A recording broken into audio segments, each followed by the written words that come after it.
So, friends, let's welcome Dr. Ethan Mills.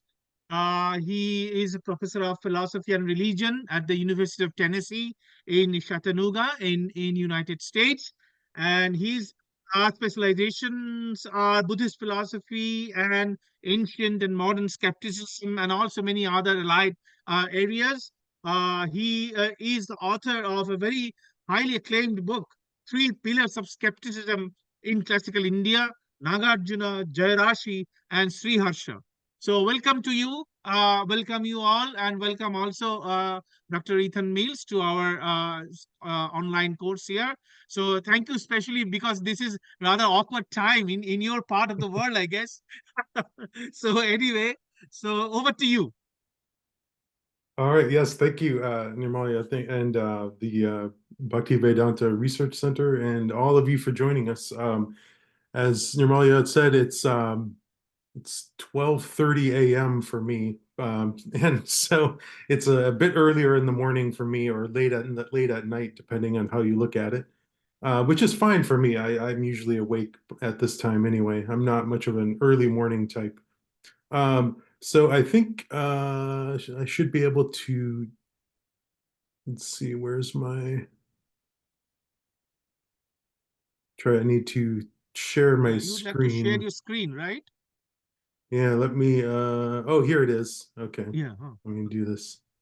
See if this, oh no, that's not the right thing. Ah, there we go. Okay. Yeah. That's what we want. Okay, let's do this. Okay, so can we all see this now?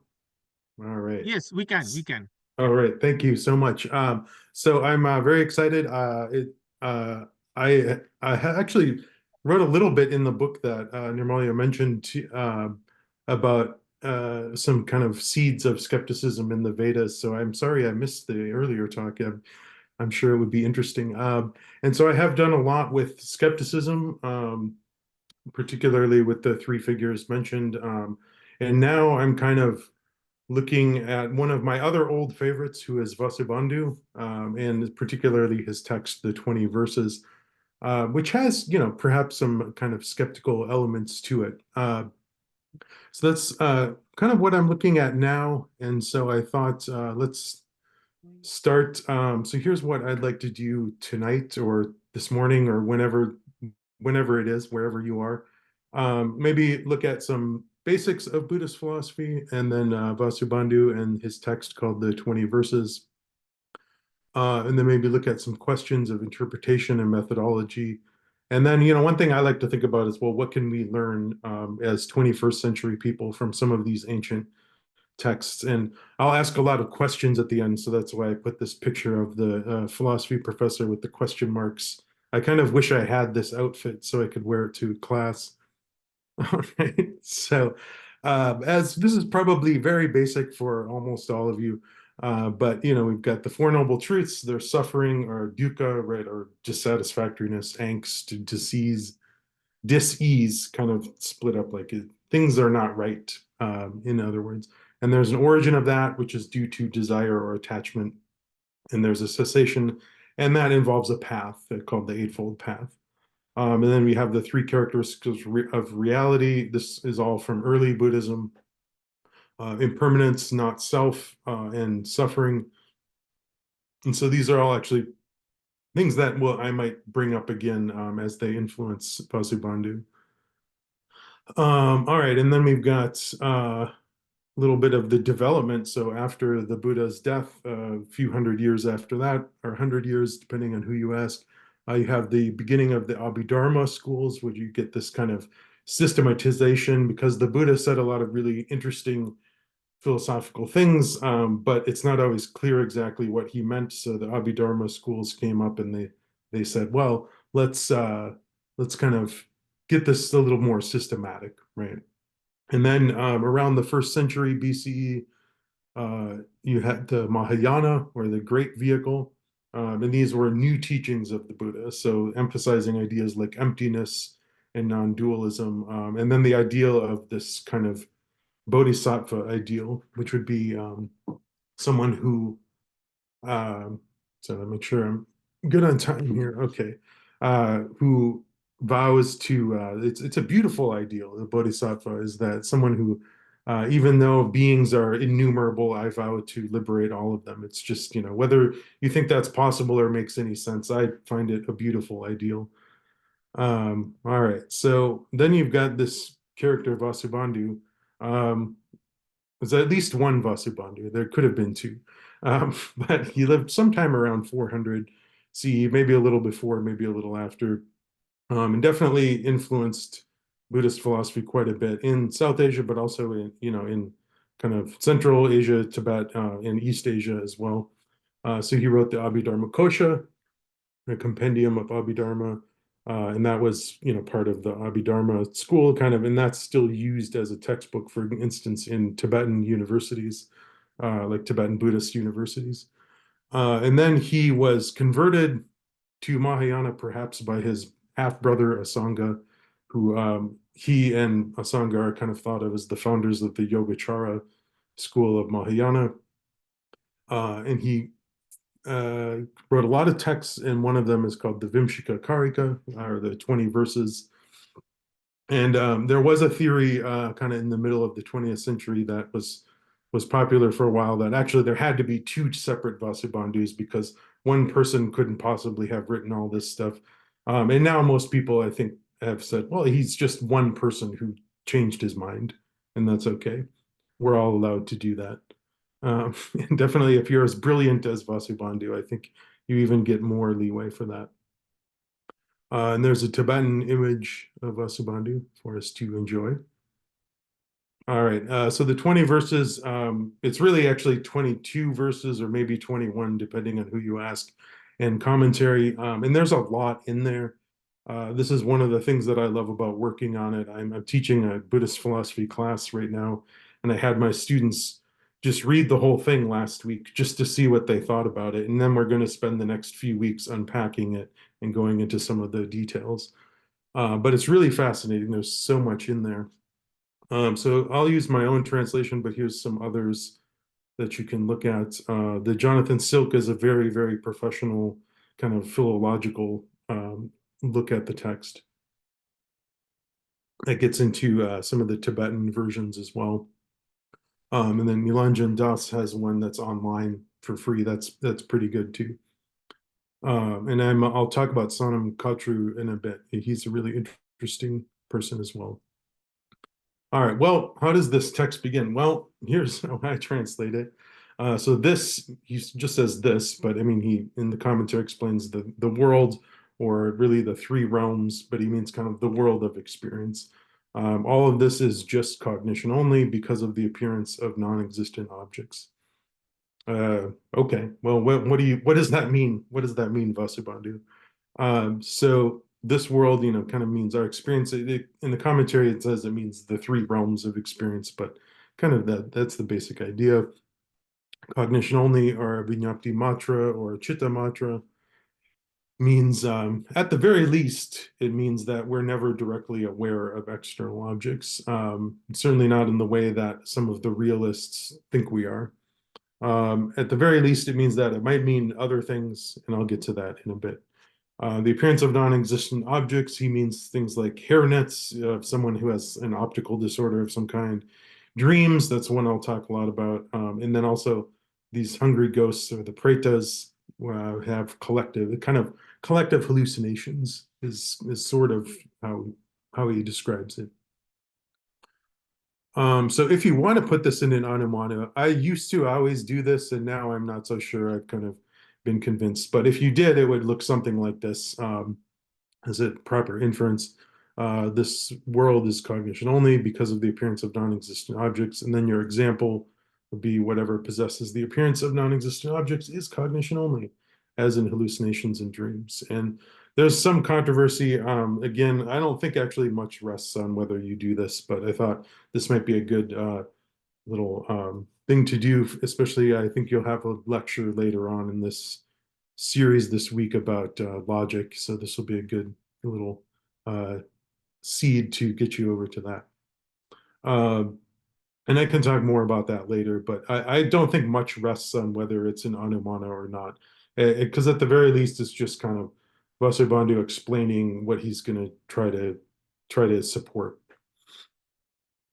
All right, so like many good texts in the Sanskrit philosophical tradition, there's a lot of objections and replies. So there's an objection maybe raised by Vaibhashika Buddhists. So the Vaibhashikas were realists. They thought we are in contact with reality somewhat directly. But so he also could have been talking to maybe Vaisheshika or Nyayika or some other realist. But someone might say, and I think this is a pretty good objection actually, without external objects, our cognitions would occur randomly with no restriction of place and time. That is, if the reason that that we all see this cup, right, that I have here with my water in it, is that there's a cup there, and it's we all kind of see it in the same time and place. But Vasubandhu has a response. He says, well, it's not the case that this is unreasonable because the restriction of place and so forth is established as in a dream. So he gives this example. So even without an object, things such as men, women, gardens, bees, etc., are seen in some particular place, not everywhere.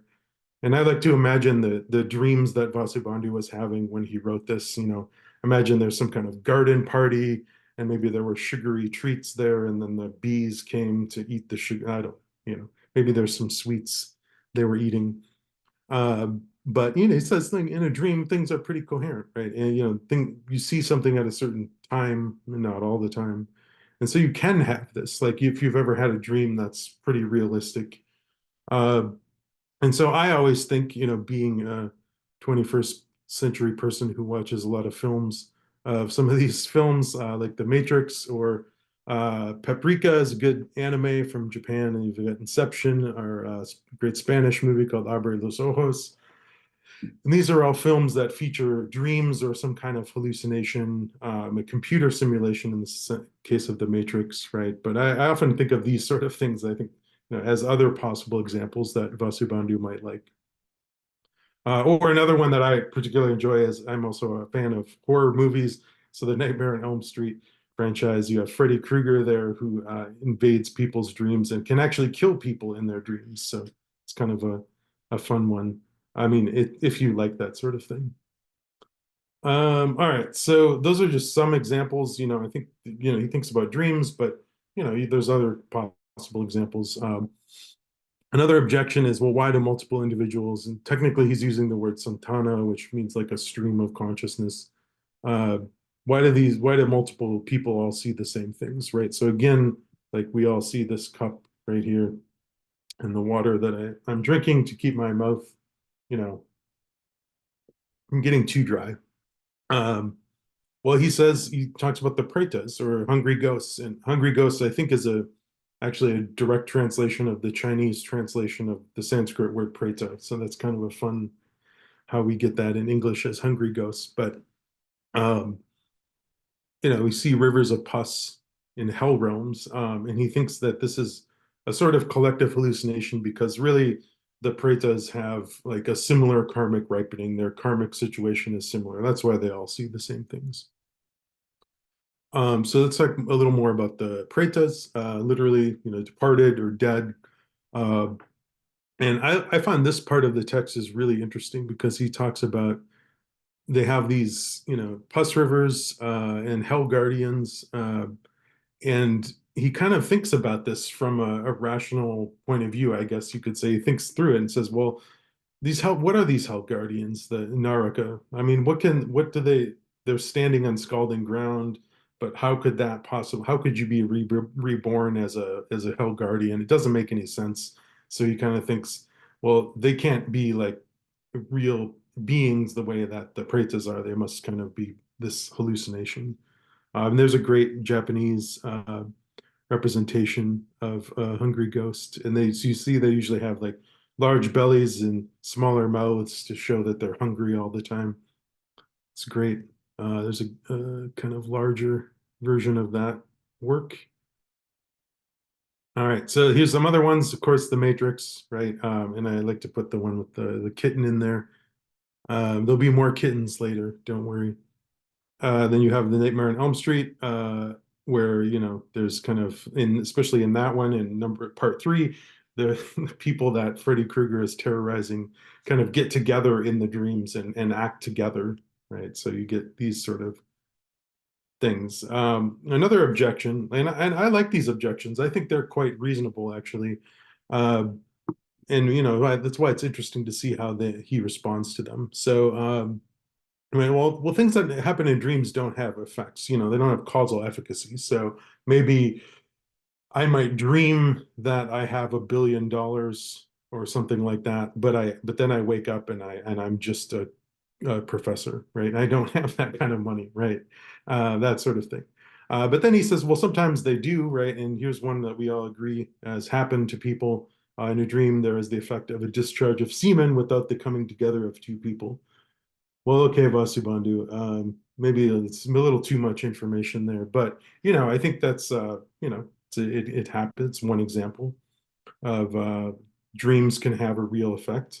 Or another one, nightmare. If you have a nightmare and you wake up scared, or a scary movie or a book, if you read, a book that's scary, even though, and what's interesting about that is that, if I watch Nightmare on Elm Street, I know that Freddy Krueger is not real, but I might still be scared by it. And so that could have a real effect.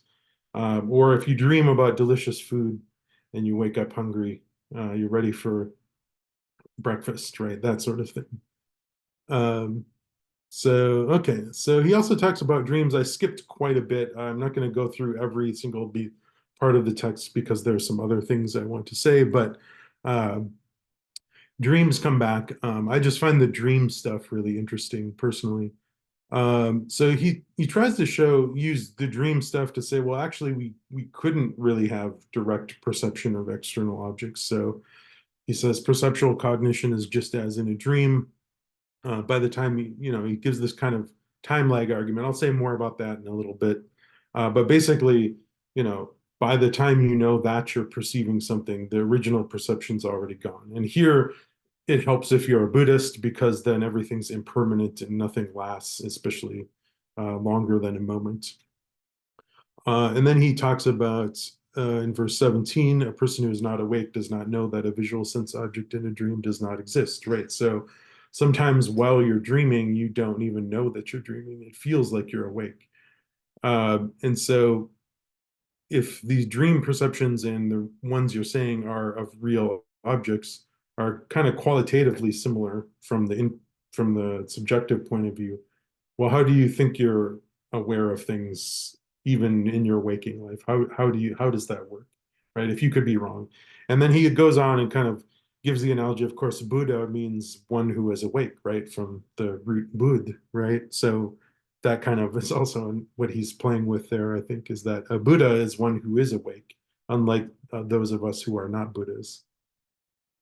So here's how the time lag argument works. And I promised more kittens, so here you go.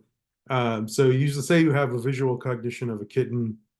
And one of my cats was in here earlier. I was going to pick her up, but sorry. You can see her another time. But here's a kitten, and that little bubble represents kind of the image you might have in your mind of the kitten. But then it takes another moment to kind of process that that's a kitten, right? To say like, I see a kitten, right? And this is a reflexive cognition. So this is kind of what Vasubandhu has in mind, is that maybe in one moment you might have that, but you could never know that you're seeing a kitten, right? You could never, because by the time you process that, that takes your mind a few moments to kind of conceptualize it as a kitten.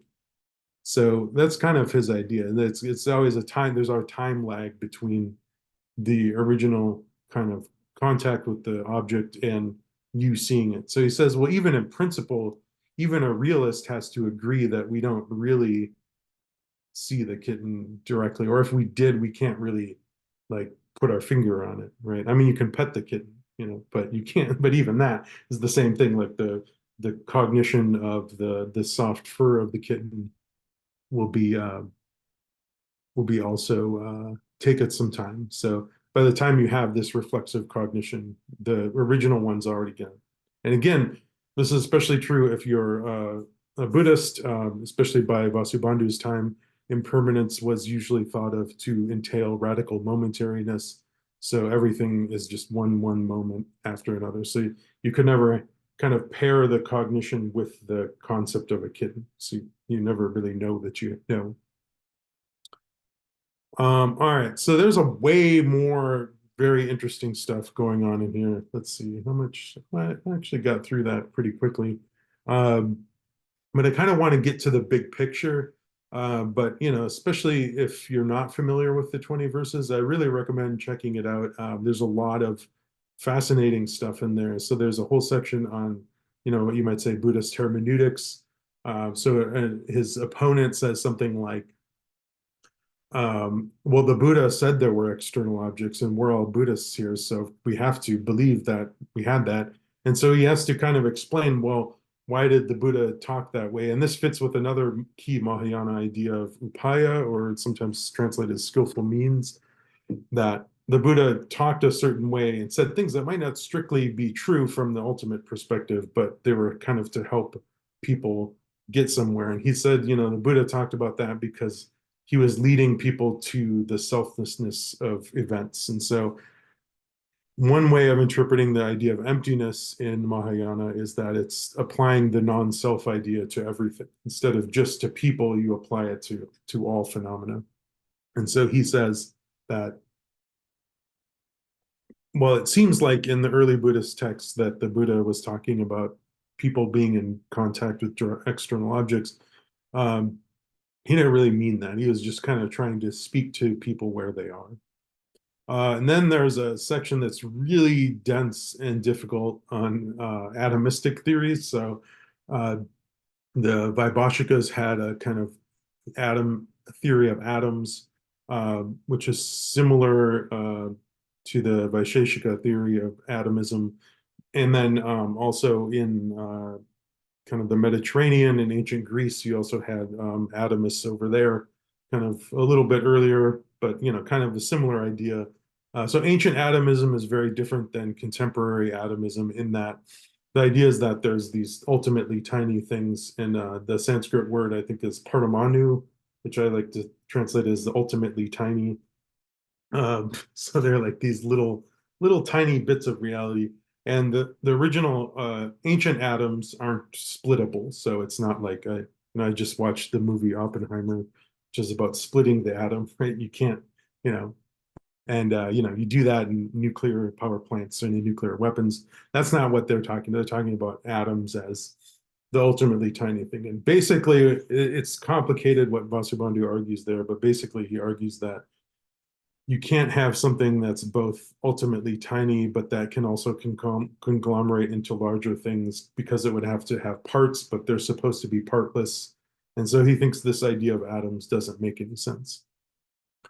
And then it gets even weirder from there. There's stuff about, well, how do you account for the difference between sleeping and waking, or being alive and dead, or good and even good and bad, right? And he has to kind of explain that. Usually through the causal mechanisms of karma, right? Or kind of sleeping and waking, he explains, well, sometimes things are just a little bit brighter in your cognition. And that's kind of what we mean by being awake or asleep, right? And so there's way more, and I don't, want to give that short shrift, but I decided to kind of okay, I want to move on to kind of the big picture here and think about the last couple verses, right? So, because there's a lot of debate, and I'll talk more about that in a bit, about what exactly he means by all this. And so I think there's kind of a clue in the last couple verses that a lot of people, I think when they read this, they get caught up in how fun it is to think about atoms or dreams or whatever. But you've got to read those last couple verses. So he says, there's this question of, well, if we don't know the external world, and he also says, well, we don't know other people's minds really either. Well, who does? And you're never going to guess as a Buddhist what the answer is going to be. It's the Buddhas, of course, right? The Buddhas, they know things. And why is that? But he doesn't just say that as a matter of like personal faith. He doesn't say, well, I have faith that the Buddhas had this. He gives us some reasons to think this could be the case. Well, because normal human experience is limited by subject-object dualism. So those of us who are not Buddhas tend to see the subject, or in Sanskrit, it's the grasper and the grasp, like grahaka and grahya, right? And we tend to bifurcate the world into these two, grasper and grasp, subject and object, right? But the Buddhas don't do that. They have non-dualistic experience, which is described in a lot of the Mahayana sutras also. And so that last quote, it's a little long, but I just wanted to show where he talks about the conceptual construction of grasper and grasp is not abandoned. That's one of those sentences that makes sense in Sanskrit, but in English it's too long. I should have split that up, but so he basically is saying there that we think we have knowledge of our own minds and other people's minds, but actually we don't, because we have this conceptual construction. Like, I think we tend to experience things in terms of subject and object, and as long as you're doing that, you're not seeing how things really are. And kind of because of that, I think he ends on kind of a very modest note. This is one of my favorite parts, because he's very modest. He says, well, this establishing of the fact of cognition only is made by me according to my own ability, but is not entirely conceivable. I mean, and I think I take this part pretty seriously, because explain more why later.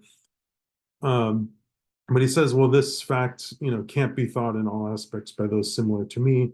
And well, why not? Well, because reasoning, or tarka, is, kind of a speculative reasoning, kind of philosophical reasoning. That's what he has in mind. Does not have that as its scope. So the scope here is kind of the domain, something like that. But in whose scope is this complete? It is that which is within the scope of the Buddhas. And so here you can see I've got the verses in bold, and the commentary is not in bold. So that's, it's one of those texts that's very fit together. It probably was written together, the commentary with the verses. All right, so he says, what's within the scope of the lords who are Buddhas, because their cognition of all forms and of all knowable objects is not impeded. Now, again, you might say, well, of course he has to say that. He's a Buddhist monk. It's part of his job description to think that the Buddhas have it all figured out. But he has some reason to say that. Well, if the root of illusion is this dualism of grasper and grasp as subject and object, and once you get rid of that, well, maybe they really do know how things are. They're not impeded, in other words. So this is kind of where I end up anyway, reading this text, is, well, we can't be sure what things are really like. So maybe, remember the second noble truth is that there's the cause of suffering is attachment.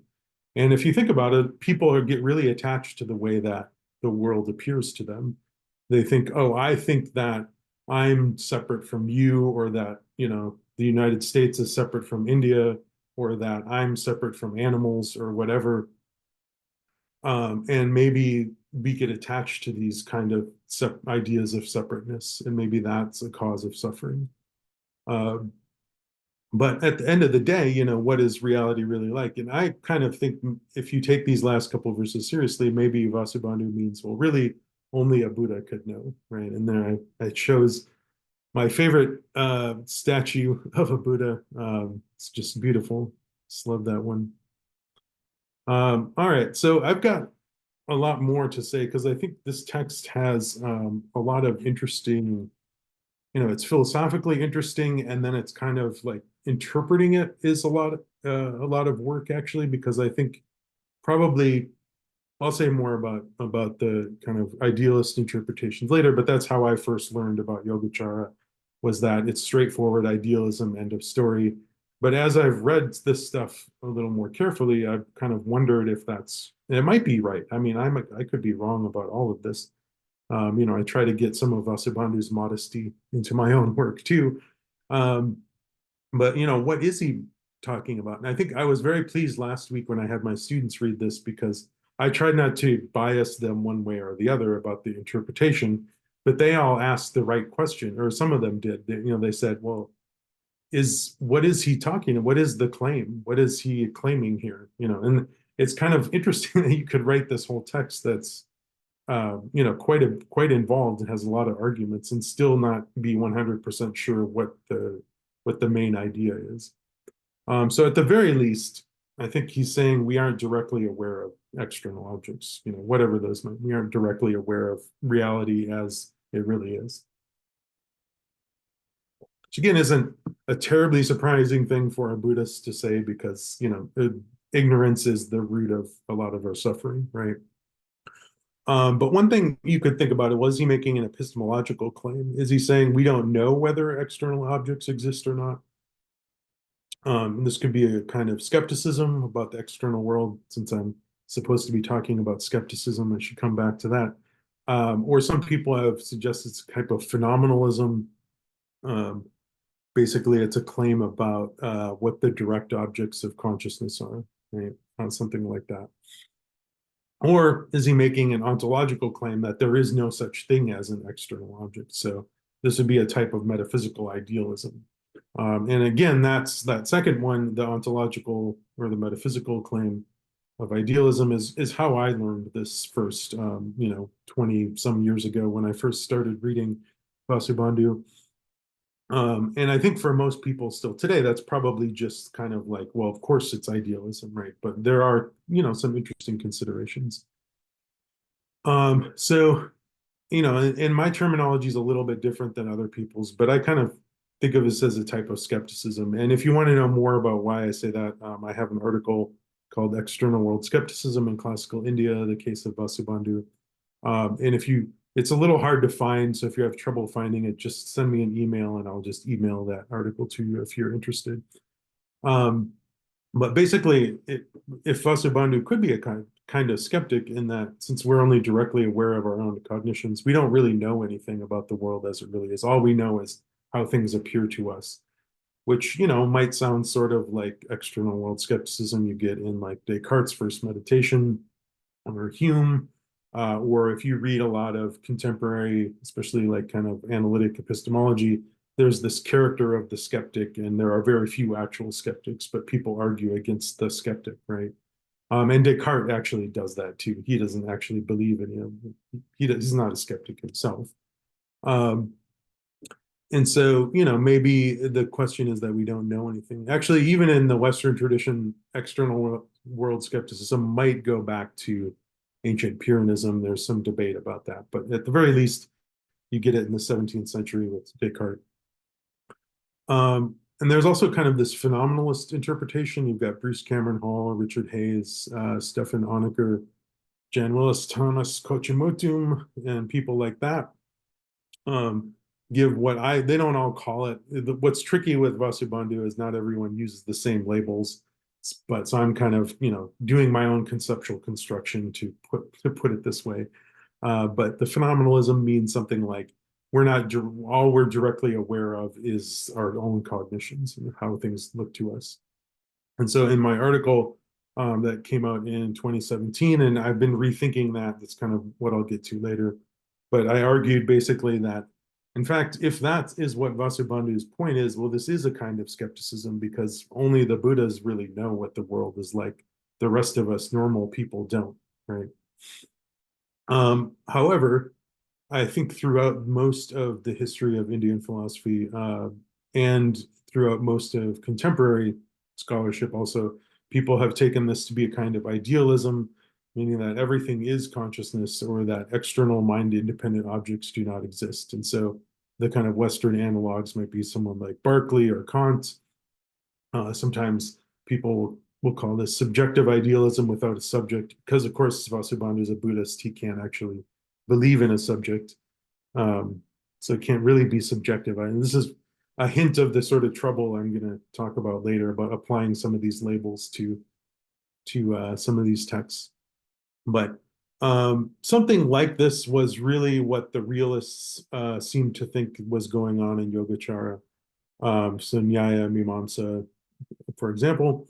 And that's kind of natural, I think, because if you're a Nyayika, right, you're going to sort of see anyone who doesn't take realism seriously as automatically this kind of crazy idealist, right? That's kind of like, sort of, I think makes sense.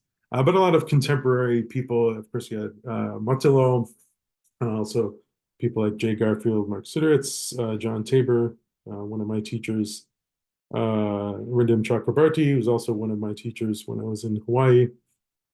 And so, that's kind of, I would say, probably still the standard, most people would agree with idealist interpretation. So again, one way of putting this distinction is is Vasubandhu making a point about epistemology, or is he making a point about metaphysics, or maybe both, or neither? I have to put in a good tetralemma or a chatushkoti for the Buddhist logic fans in there, but it could be both or neither too. All right, so I've been thinking a lot about this lately. One reason I started thinking about this a lot is this excellent book by Sonam Khatru called Other Lives, Mind and World in Indian Buddhism. And his take, what I found fascinating about it is he kind of just doesn't even engage with the idealism dispute and just looks at Vasubandhu as kind of giving us different kinds of experience, and kind of his ultimate aim is, well, if you think about Buddhist cosmology, there's all sorts of different beings, and why should we privilege our own experience above the experience of others? Something like that. It's actually much more subtle than that. He also talks a lot about kind of comparisons with a lot of contemporary analytic philosophy of mind and stuff like that. But it's a fantastic book. I won't try to summarize anymore, but I recommend it a lot. It really kind of got me thinking on a new trajectory about some of this stuff. All right. So in particular, one thing I've been thinking about for the last several years is kind of, there's this kind of comparative philosophy that people like Mottillo and Karl Popper were really big fans of. And I deeply, deeply respect both of those people. I just want to be clear about that. I'm not trying to trash the legacy of B.K. Mottillo or anything like that. I think you should all read his work. It's amazing. But sometimes I wonder, and he admits, and at some points, that maybe he bends over backwards a little bit too much to make some of the Indian stuff seem like the Western stuff, right? And I think sometimes I wonder about this. So, like, if you're trying to put these categories, right, or after all, when I say, especially when I'm speaking English and I'm kind of in a context with my colleagues who don't do any non-Western philosophy at all, which is in the United States, still the vast majority of academic philosophers don't do any non-Western philosophy at all. When you say things like skepticism, idealism, phenomenology, words like that, those are Western categories that already have their own history and connotations, right? And so the trick then when you're doing comparative philosophy is to sort of say, well, Vasubandhu, so when I said he can't really be a Berkeleyan idealist because he doesn't believe in either God or a soul because he's a Buddhist, right? Well, how much should we lean on that comparison? So it can help, right? So I think especially when I'm talking to my monocultural colleagues, let's call them, like the people that just do Western philosophy, it can help them to understand. I'll say, well, Vasubandhu is kind of like Berkeley. And then they're like, oh, yeah, sure, I get it. But sometimes I think that can distort because it might make you read a little too much into that comparison. And that's sort of the thing I'm thinking of now, that Vasubandhu is actually his own unique thinker who has a lot of interesting stuff to say. And if all you're worried about is whether he fits into Western categories like skepticism or idealism, maybe we're missing some of the interesting stuff that's in there. And another thing I worry about, as someone who's trying to make philosophy more international, is, does this kind of project reinforce the idea that real philosophy is Western philosophy? That, well, sure, Vasubandhu talks about hell realms or whatever, but the real stuff is the stuff that is like more like the stuff we already know in Western philosophy. But actually, I think the hell realm stuff is just interesting. I think whatever Vasubandhu is doing, he's an interesting philosopher. It doesn't necessarily need to be pigeonholed into one of these categories. And so I might be wrong about this. I don't know. I mean, and again, and I'm not trying to say that someone like Mottillo or Potter or people that do, I still do comparative philosophy. I'm going to do more comparative philosophy in the next couple slides. But I just kind of wonder about some of the limitations of some of this. So, sometimes I think I found a little mosaic there. It got a little tile. Sometimes I feel like sometimes people will read like Indian texts or Chinese texts or whatever, and kind of look for the things that look like Western philosophy, so we can put them kind of little tiles that are shaped like a concern that Western philosophers are familiar with. Um, and so sometimes I'm thinking, but then you might miss a lot of other interesting things that are in these texts. Um, but on the other hand, can we really avoid this? I mean, look, here I am, an American speaking English to all of you. We live in a post-colonial world. In fact, that's just the world we live in. So maybe you can't really avoid doing some kind of comparative philosophy given the world that we live in, with a legacy of, a long legacy of colonialism that I certainly don't need to tell any of you about. Right? So, think about some of these sort of issues. And so maybe there's other things to try. So one thing I've talked a lot about is expanding the history of philosophy. So when I read Vasubandhu, I kind of look at it, well, the same way I might read Plato. When I read Plato, I don't think about, well, how does Plato compare to what contemporary analytic philosophers are doing? I think, well, what can I learn from this? Like, it's also interesting in this historical context, but I also think, well, what can I learn from it? There's some other approaches people have thought about. World philosophies, there's a great book series by Bloomsbury on world philosophies. I just taught one on Maori philosophy from New Zealand, which was fascinating. So there's kind of an approach of decentering Western philosophy and making Western philosophy great. It's interesting, but it's just one of many, many traditions around the world. So those are kind of questions. Well, I was supposed to be talking about Vasubandhu, wasn't I? So maybe I'll come back to that. How am I doing here? Let's see. Okay.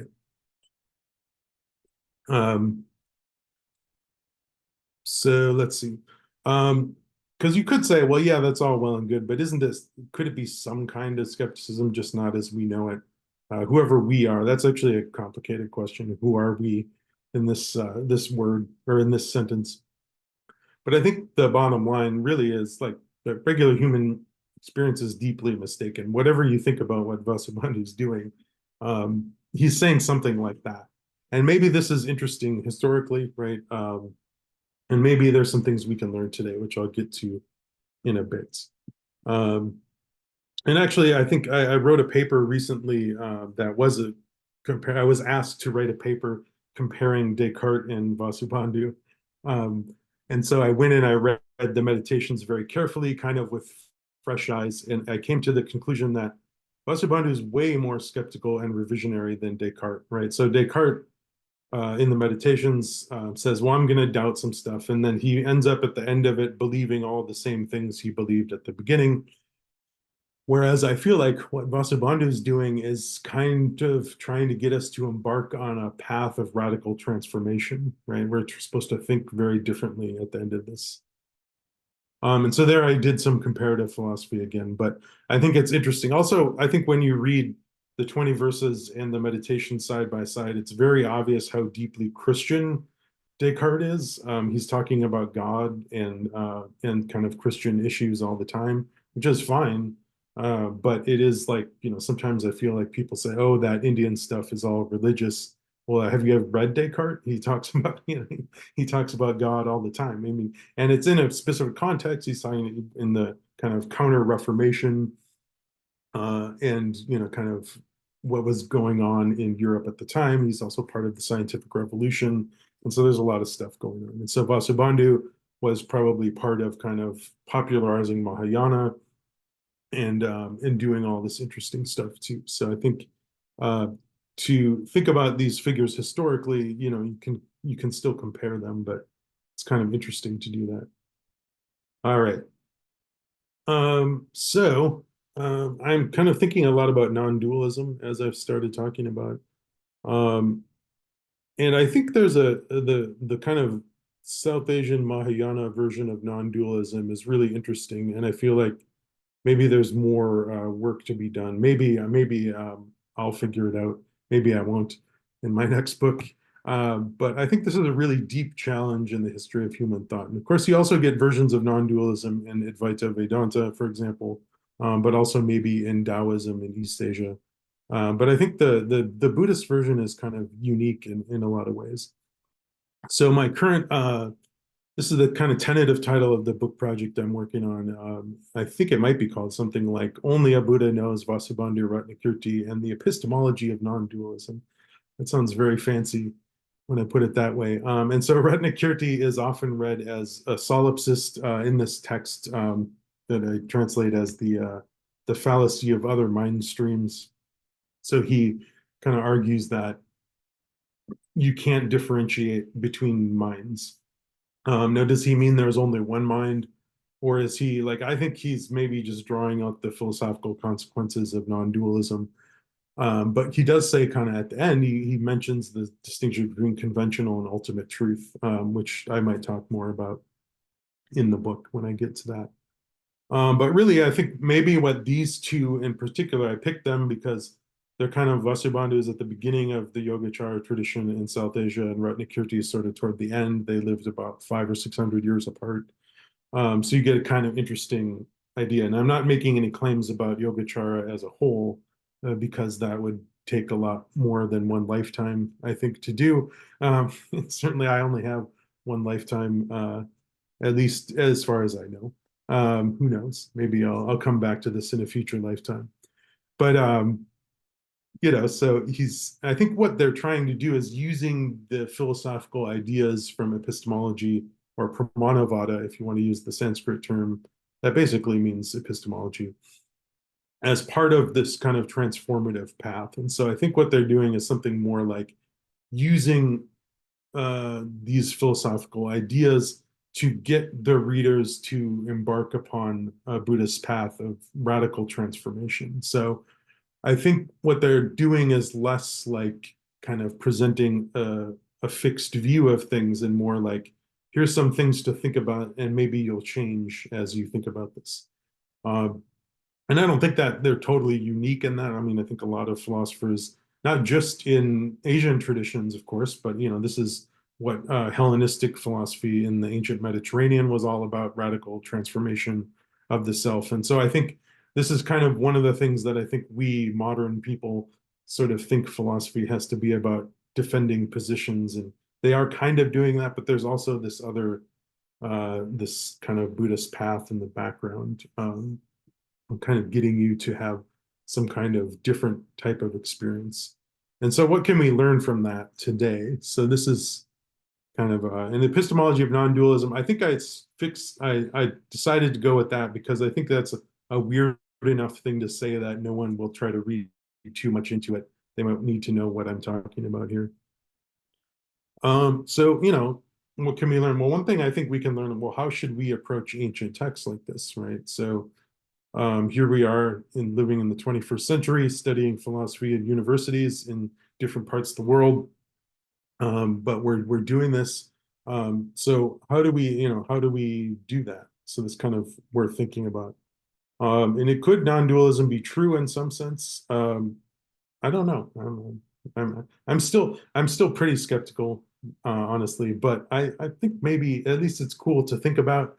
I found an image there. This is my favorite when I teach any. Actually, I use this for when I do Huayan Buddhism in East Asia, because they have this idea of Indra's net, which of course they got from South Asia. But you can see in the little nodes there, they reflect all the other nodes, and so that's kind of the idea that everything is reflected in everything else. And I always think that's very cool to think about. Usually my students kind of like this idea. But I think something like what Vasubandhu is doing in the 20 verses could be a model for thinking beyond present limitations. So he's explicitly doing that. He's saying, well, look, I'm not an enlightened person. I'm trying to get us to think beyond our dualistic framework, right?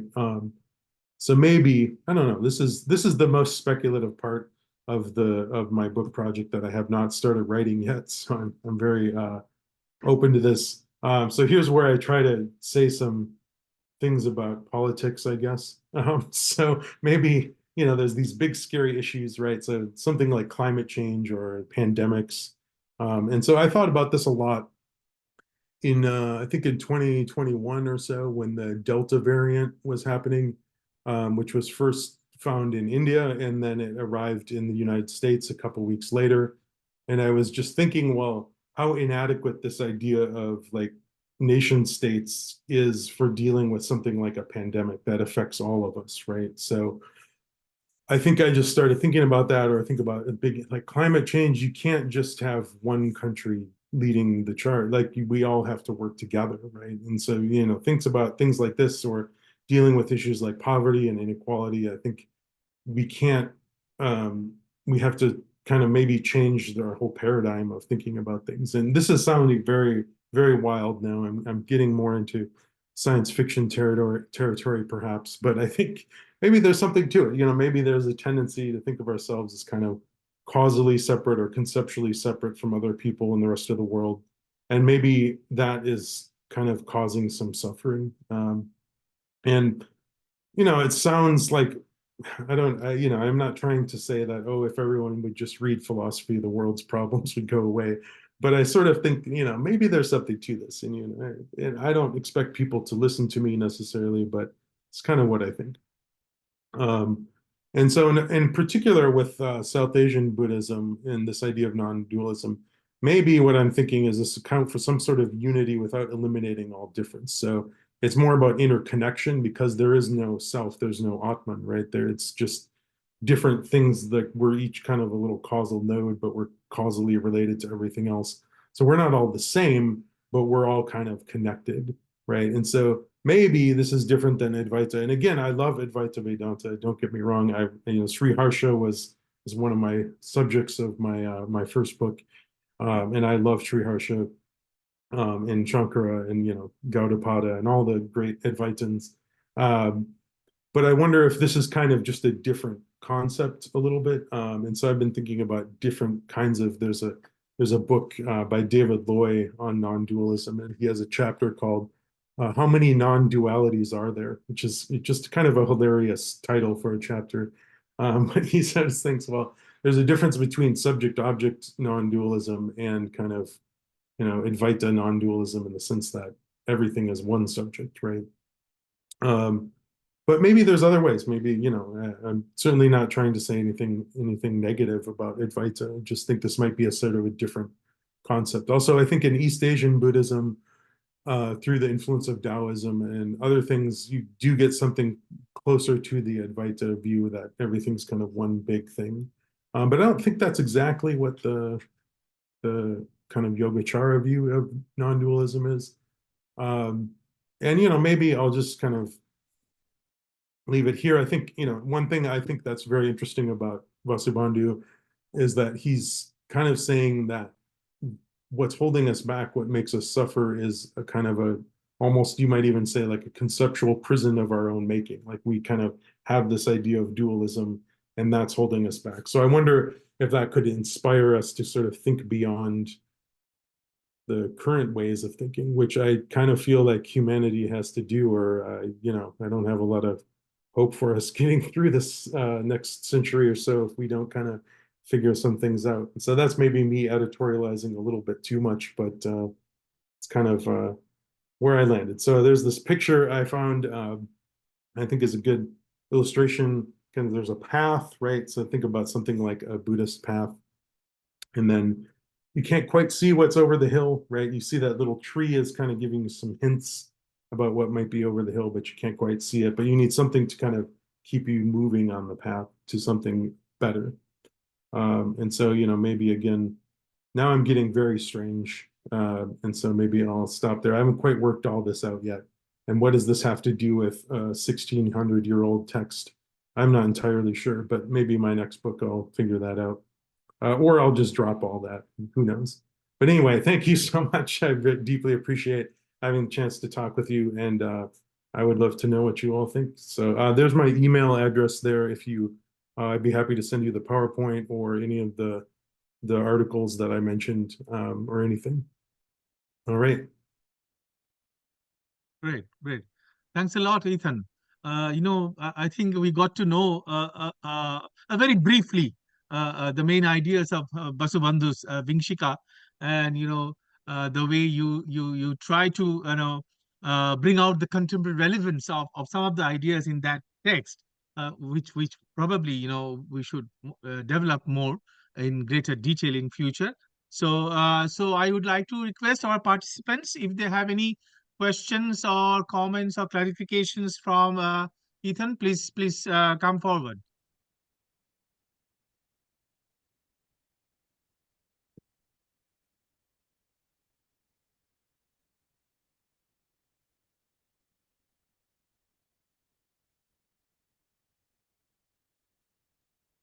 I was just, let me just start and maybe other people will join us later on.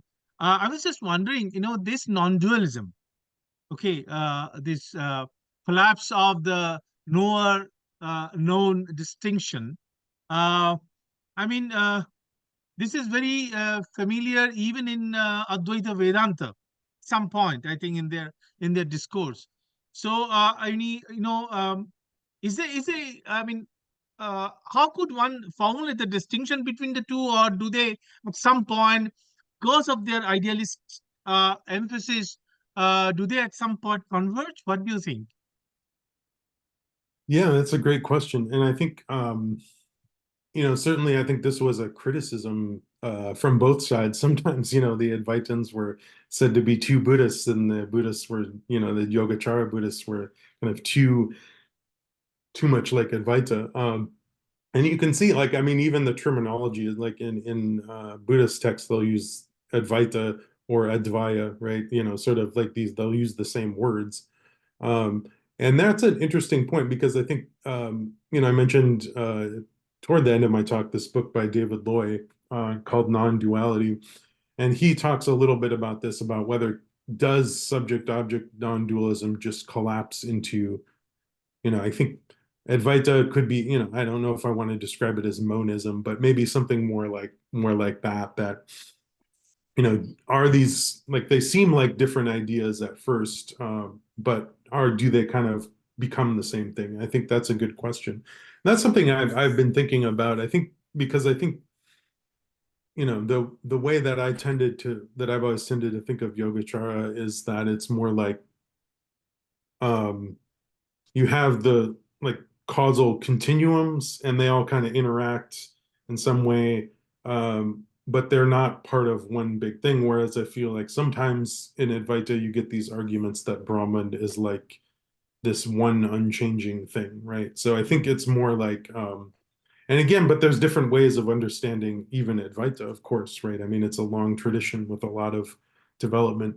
But I think the main I mean, a lot of it, like a lot of Indian philosophy debates, goes back to the debate about the self, right? About the Atman. And I think that's the main point. The main difference I see is that in the Buddhist versions, you have non-dualism, but there's not an Atman to kind of have them, right? So I think that would be the difference, I think. So I think this is part of the point I'm trying to make. One thing that I worry about kind of from a more like political philosophy point of view is that if you say, oh, we're all one, we're all the same, well, then in current political systems, that's always going to be like the people that have more access um, to to communication, more money, right? So are always going to be the ones telling everyone what it is we all are. Whereas I wonder, this is just a thought I had. Like, I wonder if the Buddhist version could be more like, well, we're not all the same. Like, we have different points of view, but we're all causally interacting with each other. Maybe this is splitting hairs, and I'm not onto anything. Maybe it all amounts to the same thing. But I kind of feel like there could be a little bit of a difference, so and then of course, famously in Advaita texts, there's the idea that of non-difference, that whereas I think in the Buddhist worldview, to the extent that you can say there's such a thing as the Buddhist worldview, but it's all different, right? There's different causal continua everywhere. So I think there is a difference, but I'm also not sure if at the end of the day, if I compare Vasubandhu with Sri Harṣa, for example, at the end of the day, they both say that ultimate reality is ineffable.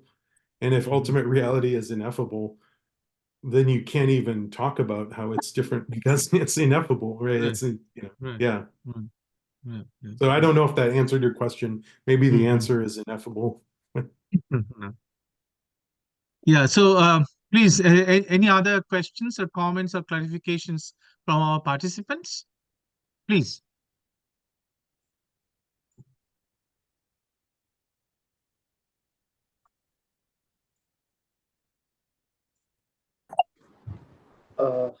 Hello, can Yes, you hear? please go ahead. Yeah. Yeah, I have a kind of question because I'm also working on Yogacara and particularly looking at a certain interpretation of Yogacara as idealistic school. And I found your presentation interesting because you are careful in not using these Western philosophical concepts. So my view is, and I may be wrong, so please correct me if I'm wrong. My view is that there is a difference inserted within identity in Yogacara philosophy. So when Vasubandhu is talking about different levels of consciousness, he is talking about a difference which is inserted within the identity. So we cannot fully call it an idealistic school, also because it does not finally end up in a fundamental substratum or the fundamental reconciliation is of the mind. So can we see Yogacara as a kind of deconstruction of the mind rather than an idealistic school is the question that I would want to ask. Okay, yeah, I think I definitely caught the end of your question there. And I think that's a great point. Yeah. ওরা change করবে, সুরক্ষা থেকে লোক আসবে। Okay, let me. Somebody is. All right. তুমি তুমি extra প্লেটটা নিয়ে নেবে আর পুরনো extra plate. There is some sound. Sorry. Yeah, can we maybe ask someone to. All right. Okay. So yeah, so I think so it was a teak, right? How you said it as a deconstruction of the mind, because I think, you know, I understand, like I actually don't think, I'm not saying that idealism makes no sense. I mean, it kind of depends what you mean by idealism, of course, but I actually completely understand why people want to read the 20 verses in particular in that way, because, you know, I mean, why is he saying everything is like a dream? Well, isn't that, if everything was just consciousness, that would mean that. But at the very end, of course, like I pointed out, and I feel like people get caught up in the fun of the arguments earlier and kind of forget about at the end that he does say, well, of course, the only real truth is what the Buddhas know. And so I think seeing it as a deconstruction of the mind is very interesting because, and you know, I was reading, I don't know, I have another one of my books here. This is one, I don't know if I mentioned this, but Jonathan Gold has this great book called Paving the Great Way. And he talks about this, that the ultimate truth is ineffable. That's a big part of most Yogacara texts that I'm aware of. So if you are saying that idealism is the ultimate truth, well, that can't be, right? Because that's something that we can't talk about. And I feel like part of it is that ideas of ineffability are kind of like not that popular in contemporary philosophy. So I feel like, you know, people are like, well, he can't possibly mean that. But, you know, I think, well, what if he did mean that? And so I like the deconstruction idea, because I think what he's trying to do is take, so in early Buddhism, you get rid of the self, right? And then I think in Yogacara, in the Mahayana context, you say, okay, now that we've gotten rid of the self, we also have to get rid of the object, because that's another way of grasping at things. And so if you get rid of both the self and the self of the object, in a sense, right? So that's an interpretation of what emptiness is, right? From the Mahayana Sutras, talk a lot about emptiness. And so maybe, you know, he means something like, well, you're prone to grasping at self. Well, maybe you're also kind of too worried about external objects. And here's a way to be less attached and less worried about external objects. And so that's what I think, for example, is going on in the critique of atomism, is not so much that it's impossible for atoms to exist, but that we can't really make sense of them given our current conceptual capacities. So why would you worry about atoms one way or the other? Because really, in a Buddhist context, I think what causes your suffering and what's going to be the cure of your suffering is a thing that's internal to consciousness. So maybe what he's saying is, whether there's other stuff out there or not, worry about the kind of internal ideas. And so I think in particular, one thing to think about is how we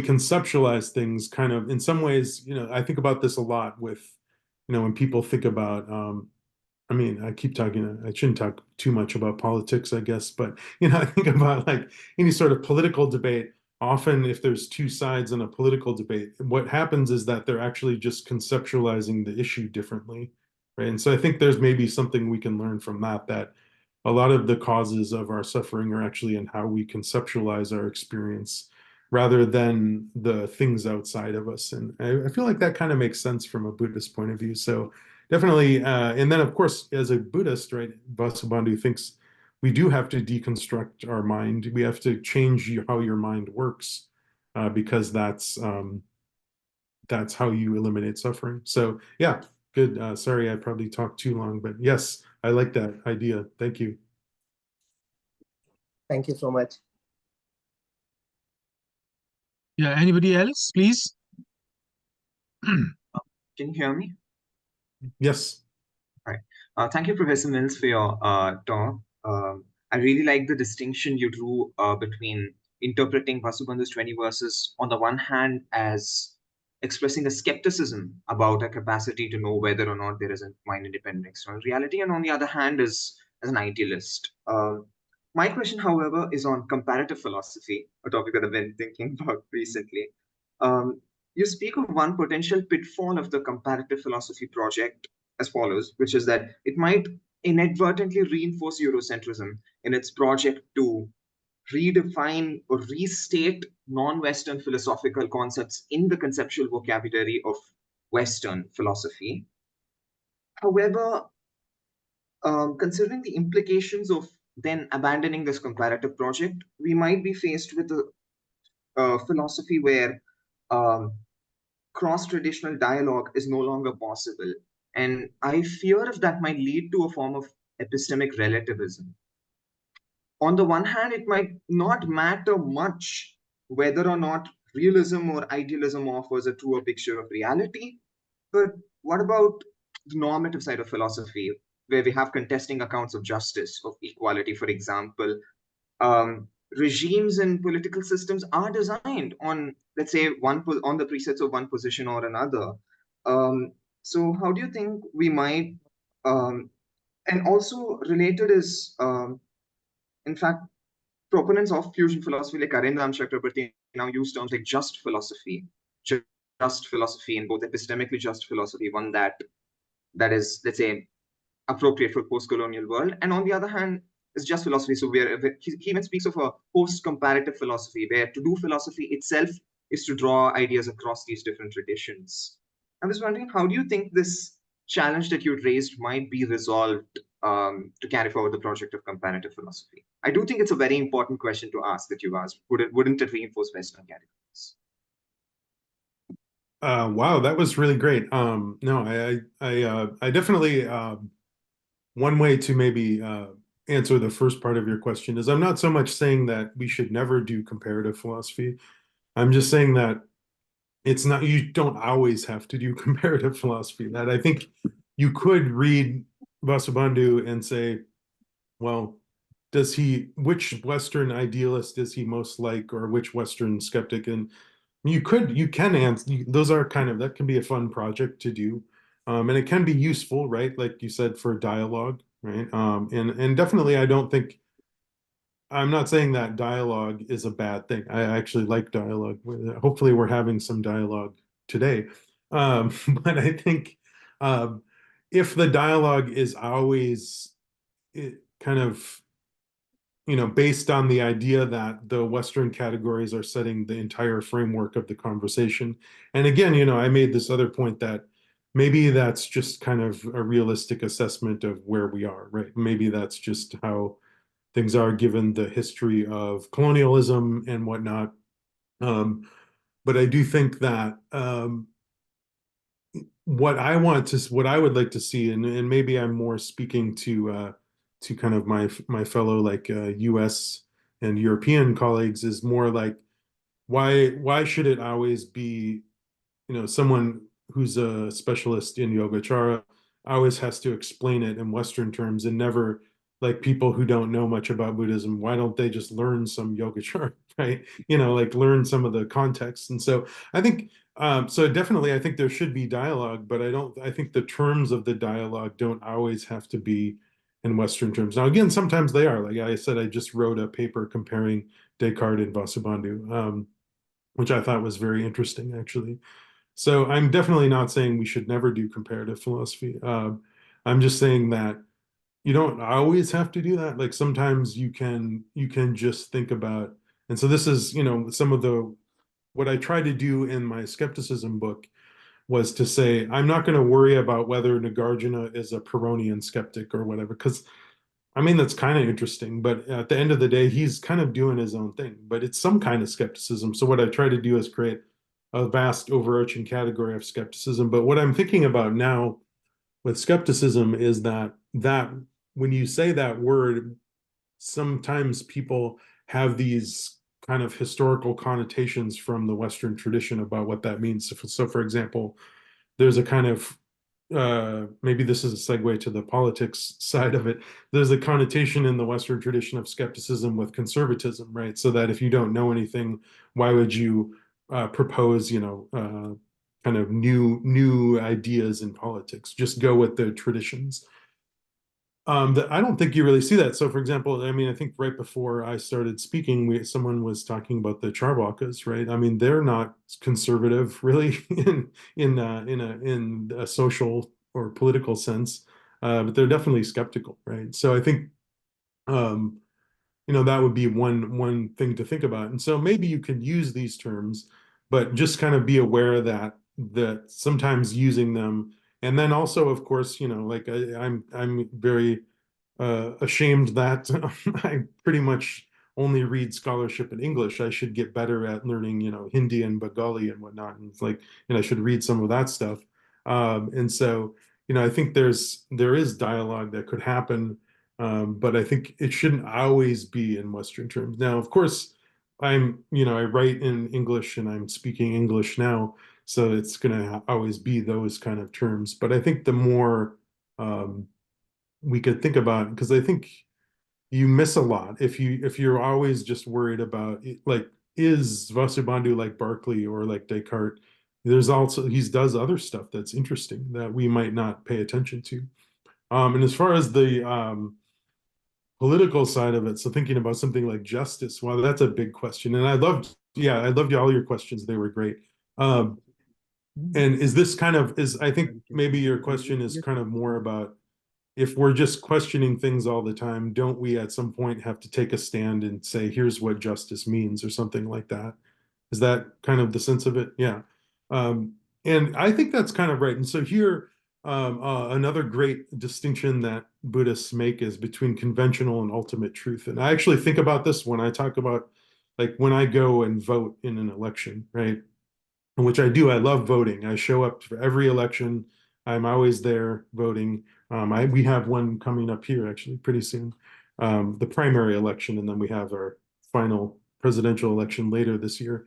But do I worry about whether the candidate I'm going to vote for has all the ultimately true political positions? Well, no, I kind of think about, well, are they, conventionally, like, is it close enough to where I think my community and my country should be going? Then I'll vote for that person. So that's kind of like how I think of maybe it kind of almost, if anyone's familiar with like Richard Rorty, who's an American philosopher who kind of thought about politics in something like this way of that you're never going to get like the, to put it back in Buddhist terms, you're never going to get like the ultimate truth in politics, but you might get something close enough or something that's going to get us kind of where we're going, where you think we should go. But of course, also I think there's a fallibility in there. And so this is the kind of modesty I really like in Vasubandhu, that kind of like, well, I don't have it all figured out. And so that's kind of an openness, I think. So, but then on the other hand, what do you do if there's like a genocide going on or something really, really awful? You can't sit around and be like, well, maybe it's not so bad, right? And so maybe at some point there is a point where philosophy has to end and you just do things. And I'm totally comfortable with that because I think part of where I'm coming from, having done all my skepticism stuff, is there are limits to philosophy. There's really only so far philosophy can take you. It doesn't mean we shouldn't do it. And so I think even skeptical methods could be useful in politics as a sort of critique. So you could show where someone might be contradicting themselves with their ideals or something like that. But is going to give you like the one true justice with the capital J, like Plato thought it would, right? I mean, I'm not sure about that, but I think you can still engage with things, and you should, because I think, one of the things I love about Buddhism and many other world religions is just this idea that actually we should have compassion for each other. We should care about other people, even if we don't have everything figured out. And so I think that was the last part of your question. Was there another one? You had a lot of these great questions. I'm afraid I forgot one. Is that right? It's all right, though. I mean, these are all related questions, and I suppose this is something I'll continue to mull over. Okay, thank you so much. I really appreciate it. Great questions. Since we have, around 10 minutes more, so can we, ask or invite other questions or comments from the participants?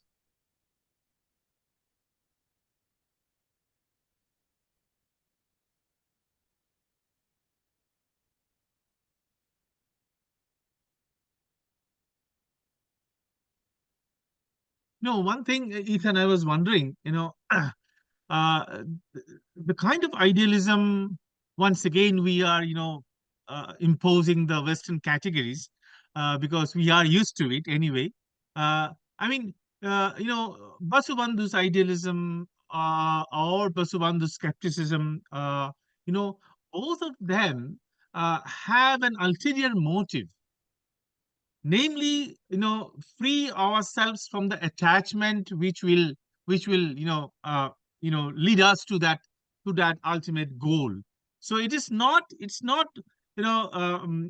kind of idealism that we are used to as an intellectual tool to explain our knowledge of things around us. So it is something more, I think. And it's equally true of maybe Vasubandhu's, skepticism. Yeah, I think so, and I think so. At some point in the draft of the chapter that I have written on Vasubandhu for my new book, I kind of entertained the idea, something very much like what you're saying, that maybe he's a kind of methodological idealist. Sort of. Some people talk about Descartes as a methodological skeptic, right? So maybe he's kind of, you should focus less on external objects. So maybe you read some things about how, well, you don't really have direct contact with those things anyway. But then you have to keep going on the Buddhist path, and eventually you'll reach some kind of non-dual experience. Now, I also admit that maybe the Yogacara non-dualism really is just a kind of idealism at the end of the day. But I think there's so much said about how you can't really know what that's like. And if you think about it, it makes sense, because almost all of our language, things like cases and number and gender and in verb, conjugations are all kind of dualistic, right? So language and thought are kind of inherently dualistic. And so this is something I think Advaitins think a lot about too, that, you can say these things, but can you really capture it in language? And I always found this really fascinating, because I do think, why would we think that that the way things really are has to fit the conceptual schemes that we humans happen to have? Like, I mean, maybe this is my sort of deeper skeptical point, is that, well, the universe doesn't owe us anything, right? Like, we just kind of showed up on Earth, and here we are, and we see things in a certain way. But why should the universe owe us, kind of fitting with the way we think it should be? Now, of course, Vasubandhu has Buddhist motivations too, like, and most Advaitins have their kind of idea of moksha also. And so I think it's important to keep that in mind. And I think sometimes I feel like contemporary scholars put too much pressure on figuring out, well, what is the final philosophical view, or what is Vasubandhu's final ontology? Well, I think he's actually pretty clear at the end of the 20 verses that he's not giving us a final ontology. That's for the Buddhas to figure out, or you, if you should in thousands and thousands of lifetimes become a Buddha, right? That's, maybe you'll figure that out. But I think that's a great point that, could be a kind of idea. And also another thing that comes up is with this term idealism is, I've defined it in what some people would say is a very narrow way, that it's an ontological view about what exists.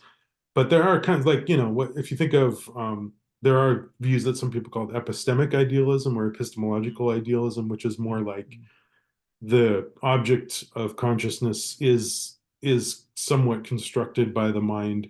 There could be, causal input from other things. And so the biggest, Western version of that is Kant, of course, and transcendental idealism is kind of something like that.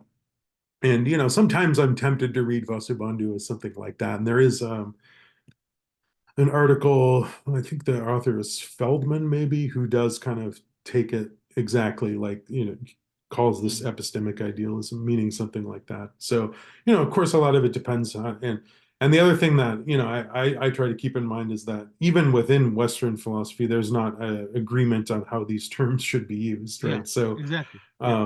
so, why couldn't we just add, a Vasubandhu version of idealism? And so maybe we Yes. could. I just Yes. think that sometimes if you read too much into it, like the first time I learned about Vasubandhu, I had read Berkeley already, and someone said, "Oh, he's like Berkeley," and so I kind of read a little bit too much into it. I think Yeah. that Vasubandhu is too much like Berkeley, and I like Berkeley. Don't get me wrong; like it's fun to read Berkeley, but I think I just don't see it as.